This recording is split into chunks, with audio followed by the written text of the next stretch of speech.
Heat wave जो ले रही है लोगों की जान, इसे घोषित कब किया जाता है? इन दिनों देश के कई हिस्से हीट वेव की चपेट में हैं। इस लू के चलते देश के 3 राज्यों में कई लोगों की मौत का दावा किया गया है। जिन राज्यों में ज्यादा मौतें हुई हैं उनमें उत्तर प्रदेश, बिहार और ओडिशा शामिल है। जानलेवा बन चुकी लू सामान्य जनजीवन को बुरी तरह प्रभावित कर रही है। हीट वेव अत्यधिक गर्म मौसम की अवधि है जो आमतौर पर 2 या उससे अधिक दिनों तक रहती है। जब तापमान किसी दिए गए क्षेत्र के सामान्य औसत से अधिक हो जाता है तो उसे हीट वेव कहते हैं। लू की घटनाएं मौसम में दिन प्रतिदिन बदलाव का एक स्वाभाविक हिस्सा है। जैसे जैसे पृथ्वी की जलवायु गर्म होती जा रही है वैसे वैसे दिन और रात सामान्य से अधिक गर्म होते जा रहे हैं और हीट वेव की घटनाएं बढ़ रही हैं।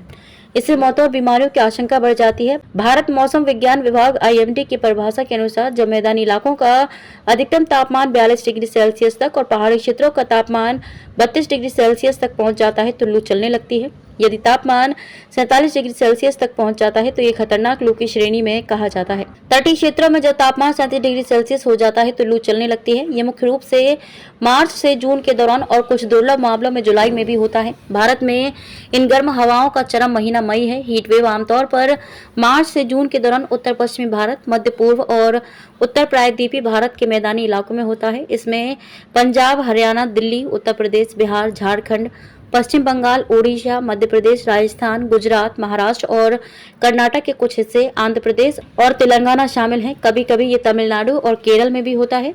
गर्म हवाएं मानव और पशु जीवन पर प्रतिकूल प्रभाव डालती हैं। हालांकि मई के महीने में मुख्य रूप से राजस्थान और विदर्भ क्षेत्र में अधिकतम तापमान 45 डिग्री सेल्सियस से अधिक देखा गया। भारत मौसम विज्ञान विभाग IMD के मुताबिक हीट वेव के स्वास्थ्य प्रभावों में आमतौर पर पानी की कमी, डिहाइड्रेशन, ऐंठन, ऊष्माघात आदि शामिल होते हैं। 39 डिग्री सेल्सियस से कम बुखार, सूजन और बेहोशी आमतौर पर ऐंठन के लक्षण होते हैं। थकान, कमजोरी, चक्कर आना, सिर दर्द, उल्टी, मांसपेशियां, ऐंठन और पसीना लू लगने के संकेत देते हैं। ऊष्माघात के लक्षणों में शरीर का तापमान 40 डिग्री सेल्सियस या उससे अधिक, दौरे या कोमा शामिल है।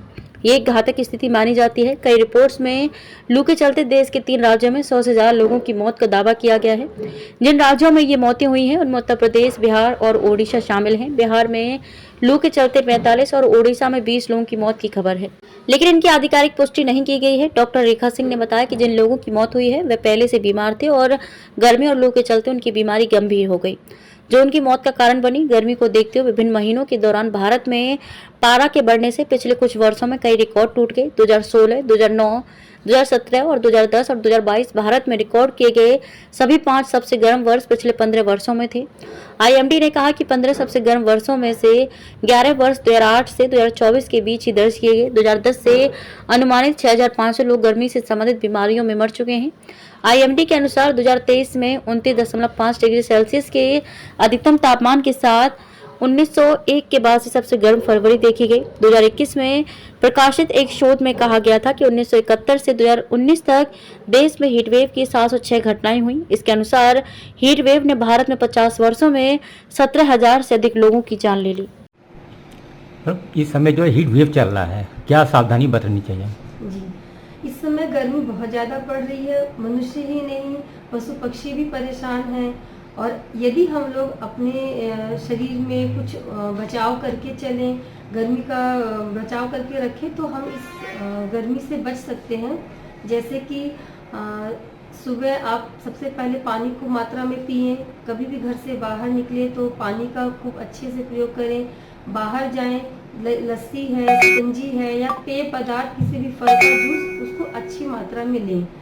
और अपने शरीर को जो खुले भाग हैं, जैसे हाथ है, स्किन है, चेहरा है, गाल, इसको किसी सूती कपड़े से ढक के रखें। बाहर निकले ताकि गर्म हवाएं हमारे शरीर को ना झुलसा पाएं और पानी हमारे शरीर में मेंटेन रहे।